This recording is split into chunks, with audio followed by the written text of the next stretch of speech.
Good afternoon, everyone. Is that mic working? Okay. Welcome to the INET Denver. Thanks for coming out and braving the April snows here. We appreciate it. So first, I wanted to talk a little bit about the Colorado chapter of the Internet Society and who we are and who's behind this event here. So our mission is to seek to harness the great resources in this region in order to perpetuate the open evolution of the internet for the advancement of human knowledge and communication here in Colorado and around the world. We do that through a number of activities. One of them is putting on events like this. So we welcome you here and we appreciate your attendance. The Internet Society in general kind of lives at the intersection of technology, education, and policy. Right? So in this Venn diagram, right, where they overlap is where the Internet Society plays its biggest role. And of course, Colorado ISOC is the local epicenter for that focus. In particular, we're focused within those areas. Within education, we want to become a pool of experts for local resources, right? So whether it's politicians or policymakers in other capacities or the media or educational events around the state, the members of the Colorado Internet Society should be the go-to resource for internet expertise.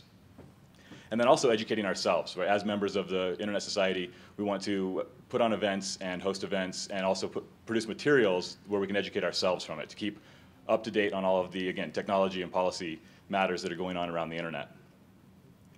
Within policy, we want to focus on technical internet governance. So again, so far, the majority of the members of the Colorado chapter of the Internet Society are engineers and architects. And so bringing that technical focus and that technical mindset into policy matters is another thing that we try to do to kind of bridge that gap. As part of that, we're an at-large structure within ICANN and participate in several other bodies as the chapter itself to bring that technical expertise into the policymaking world of internet governance. And then, of course, within technology, one of our biggest focuses is on developing access. So we've worked on a couple of small projects to look at alternative access and things like dark nets and alternets to ensure that, in the case of a natural disaster or censorship of a government actor, there are ways around that and ways to keep the internet moving and keep the internet free. With that, jumping into today's agenda, where we're focusing on, obviously, IPv4 exhaustion, coupled again with the North American IPv6 Summit that's going on tomorrow and Friday. We're taking a kind of a look more at the IPv4 side of things and what it looks like to get out of IPv4, what you have to do to sustain IPv4 until you can get out of it, and what that transition looks like.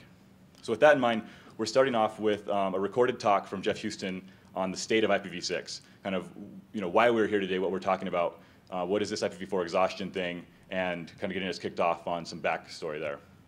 And then, of course, since we're here in the ARIN region, ARIN is the American Registry for Internet Numbers, and they're the regional internet registry for most of North America and the Caribbean, all the English-speaking parts.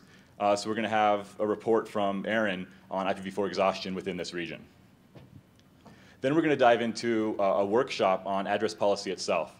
So we're going to look at how to get address resources, right? How do you get IPv4 resources? How do you get IPv6 resources? What does that process look like?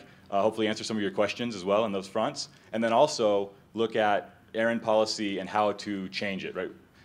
The ARIN policy process is open and bottom up, so anyone can come in if you have a problem with the policy. If there's addresses that you absolutely need and can't get for some reason, there's a way to change policy and actually then perhaps get those addresses or whatever the requirement may be. So we're going to talk about that as well. Then we'll take a short break and come back with a panel discussion of the transfer market. So as many of you may be aware, IPv4 address resources are now able to be transferred from one holder to another. And we're going to look at what that process is, how that works today, how that may need to change in the future, and what it actually means for your business to either buy or sell addresses, what you can do to transfer addresses and why you might want to, where the pricing is, how the market looks going forward. Immediately following that, we're going to look at the total cost of ownership of IPv6. So looking at what does it cost to deploy carrier-grade NAT, what does it cost to deploy IPv6, what does it cost to turn off IPv4, and how that all plays into your business and your plans going forward. And then finally, we're going to wrap up just looking at the Internet Society itself, the initiatives and how to get involved in the Internet Society as a global organization.